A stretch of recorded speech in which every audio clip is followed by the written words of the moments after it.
Hello all, good morning and welcome back to my channel Rima's Traveling Story. So সকাল সকাল আমরা বেরিয়ে পড়লাম ছাঙ্গু লেকের উদ্দেশ্যে।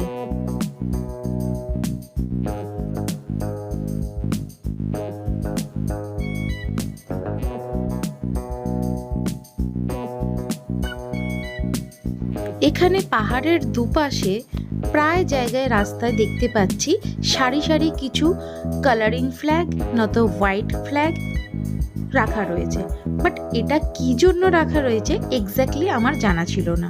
তবে আমাদের ড্রাইভার দাদাকে জিজ্ঞেস করাতে উনি আমাকে পুরো স্টোরিটা ভালো করে বুঝিয়ে দিলেন। বাট এইভাবে সারি সারি ফ্ল্যাগগুলো কিন্তু দেখতে বেশ ভালোই লাগছিল। আমরা কিন্তু গাড়িটা আগের দিনকেই রিজার্ভ করে রেখেছিলাম এবং অনেকটা সকালেই ড্রাইভার দাদা চলে এসেছিলেন এবং আমরা অনেকটা সকালবেলায় গ্যাংটক থেকে ছাঙ্গু লেকের উদ্দেশ্যে রওনা দিয়েছি। এখানে গাড়ি বুকিং করা বা গাড়ি রিজার্ভ করাটা কিন্তু খুব একটা অসুবিধা হয় না। হোটেলের যারা থাকেন স্টাফ তাদেরকে বললেই মোটামুটি গাড়ি অ্যাভেলেবেল পাওয়া যায় এবং সব থেকে বড় বিষয় হচ্ছে এখানকার মানুষগুলোর ব্যবহার কিন্তু ভীষণ ভালো। তোমরা যারা যারা আমার নর্থ বেঙ্গল ট্যুরের আগের পার্ট ভিডিওগুলো দেখেছো, যদি ভিডিওগুলো ভালো লেগে থাকে তাহলে অবশ্যই ভিডিওগুলোকে লাইক করবে, শেয়ার করবে, আর হ্যাঁ, আমার চ্যানেলটাকে কিন্তু সাবস্ক্রাইব করতে একদম ভুলবে না। এভাবে পাশে থাকলে আরও নতুন নতুন ভিডিও আপলোড করব। না, এখনো পৌঁছাতে পারলাম না ছাঙ্গু লেকে। অনেকটা লম্বা রাস্তা, চারিদিকে শুধু পাহাড় পাহাড় পাহাড় আর রাস্তা। ব্যাস এই দেখতে দেখতেই ছাঙ্গু লেকে কতক্ষণে পৌঁছাবো সেই আশাতেই বসে আছি। আর ক্যামেরা অন থাকলে যা হয়, মনে হয় যেন পুরো রাস্তায় সব ভিডিও ফুটেজ ক্যাপচার করতে থাকি।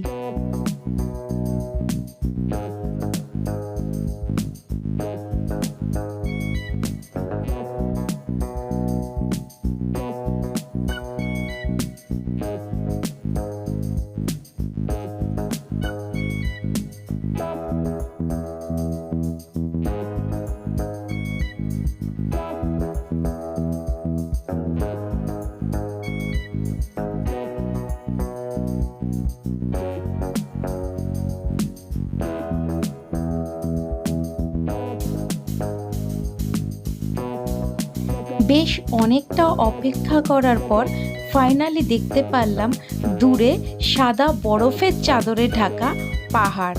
উফ, এবার যেন মনটা একদম জুড়িয়ে গেল সাদা ধবধবে বরফের পাহাড় দেখে।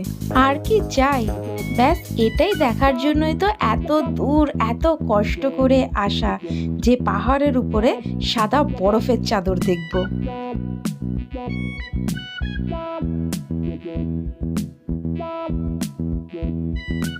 তো আমরা এখন পৌঁছে গেছি ছাঙ্গু লেকে।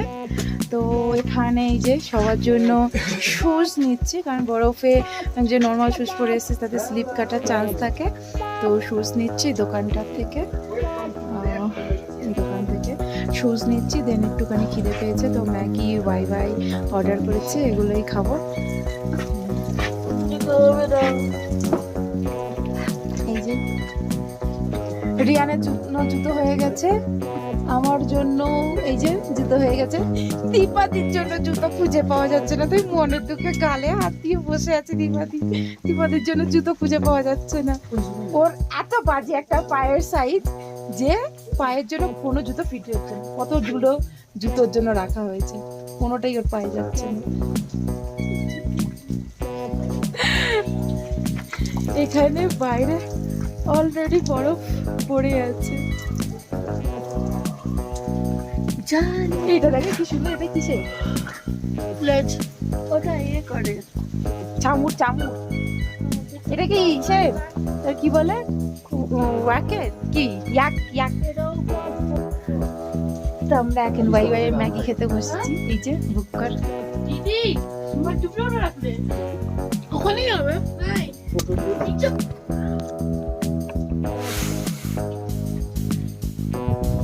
গরম গরম मैगी। ये वाला ब्लैक वाला होगा, देखिए तो। ये नहीं होगा। अरे लेके आ रहे हैं। ये कितना साइज का होगा तो यही पड़ ये बड़ा रहा है, ये बड़ा है। यहाँ से नहीं दिखेगा। है।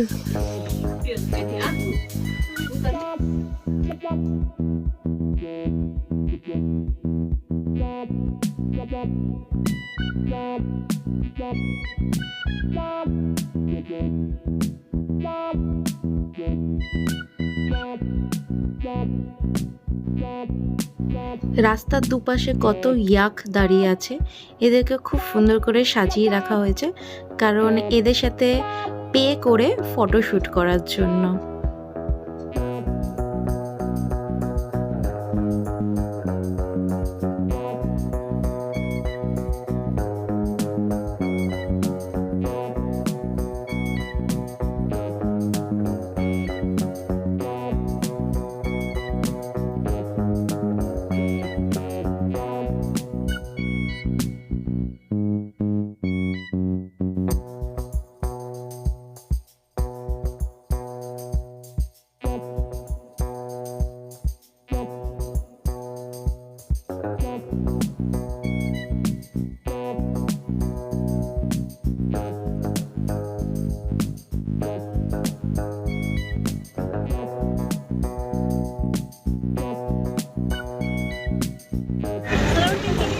आप सभी का बाबा मंदिर में हार्दिक स्वागत एवं अभिनंदन।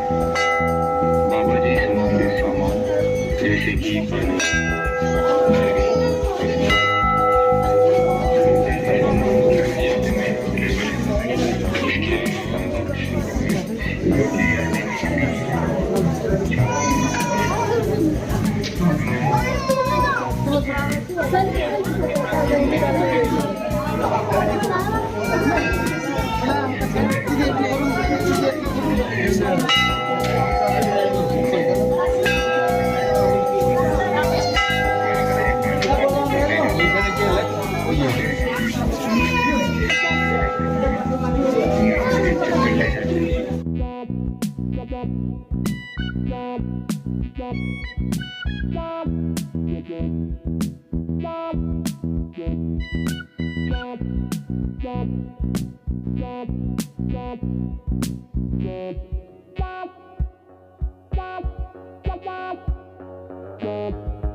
पहाड़ से गिरने जा रही है क्या?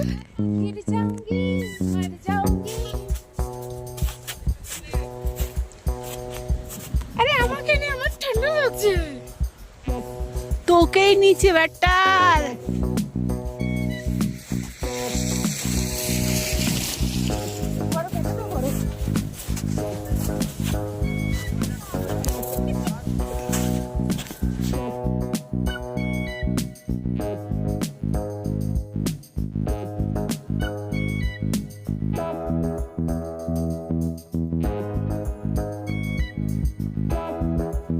আমাদের লাগেজ গুছানো হয়ে গেছে, এবার আমরা বেরোবো শিলিগুড়ির জন্য, কারণ রাত্রে 7:55-এ কাঞ্চনকন্যাতে আমাদের ট্রেন আছে।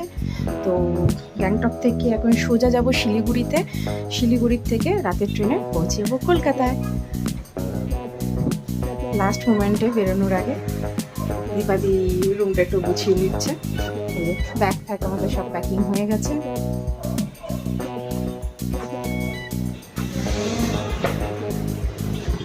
এখান থেকে বেরোনোর আগে বলতে হবে বাই বাই গ্যাংটক।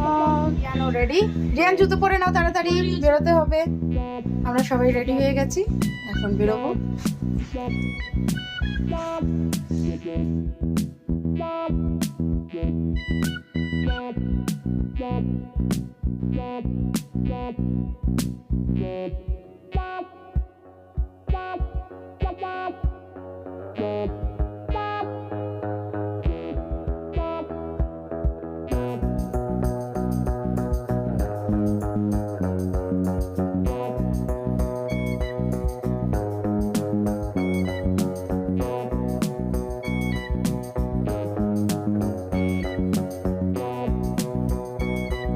ফাইনালি আমরা শিলিগুড়ি স্টেশনের প্ল্যাটফর্মে দাঁড়িয়ে আছি।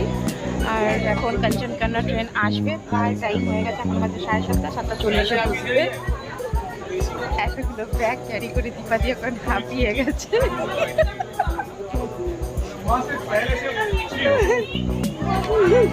এইগুলো হচ্ছে আমাদের লাগেজ।